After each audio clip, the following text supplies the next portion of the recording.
ગુજરાતમાં સૌપ્રથમ વખત સુરતમાં એન્ટી નાર્કોટિક્સ યુનિટની શરૂઆત। રાજ્ય ગૃહમંત્રી હર્ષ સંઘવીના વરદ હસ્તે યુનિટ 1નું ઉદ્ઘાટન। અત્યાર સુધી પોલીસ ડ્રગ્સ અને એનડીપીએસમાં આરોપીઓને પકડતી હતી, નશાનો કારોબાર રોકવાનો પ્રયત્ન કરતી હતી।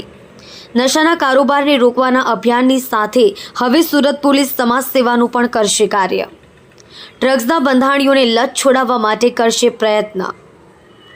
એન્ટી નાર્કોટિક્સ યુનિટ 1ની સુરત ખાતેથી કરી શરૂઆત। એન્ટી નાર્કોટિક્સ યુનિટ એક પ્રકારનું પોલીસ સંચાલિત ડ્રગ્સ સામેનું રિહેબ સેન્ટર બનશે। સેન્ટરમાં આવનાર ડ્રગ્સ બંધાણીની પોલીસ સંપૂર્ણ રીતે ઓળખ ગુપ્ત રાખશે। તેની સામે કોઈપણ પ્રકારની કાર્યવાહી કરશે નહીં। નશા દલદલમાંથી બહાર લાવી જીવન સુધારવા મદદરૂપ બનશે। સમગ્ર ગુજરાતમાં પોલીસ દ્વારા સૌપ્રથમ સુરતમાં આ પ્રકારની કામગીરી સુરત પોલીસ દ્વારા પહેલેથી ચલાવવામાં આવી રહ્યું છે no drugs in Surat city અભિયાન।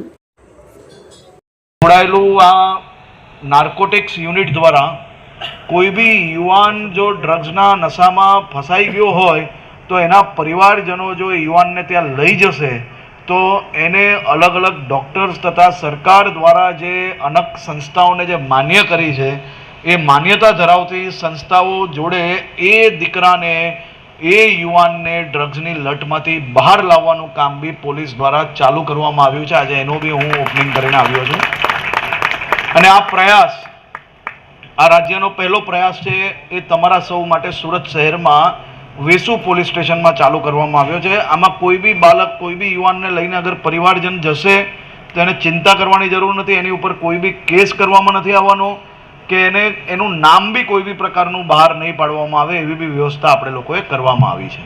માનનીય મુખ્યમંત્રી શ્રી ભૂપેન્દ્રભાઈ પટેલના માર્ગદર્શનમાં અમારા ઉદ્યોગ વિભાગ દ્વારા સચિન જીઆઈડીસી પોલીસ સ્ટેશન માટે 3000 મીટર જમીન જીઆઈડીસી દ્વારા આપવામાં નક્કી કરવામાં આવ્યું છે।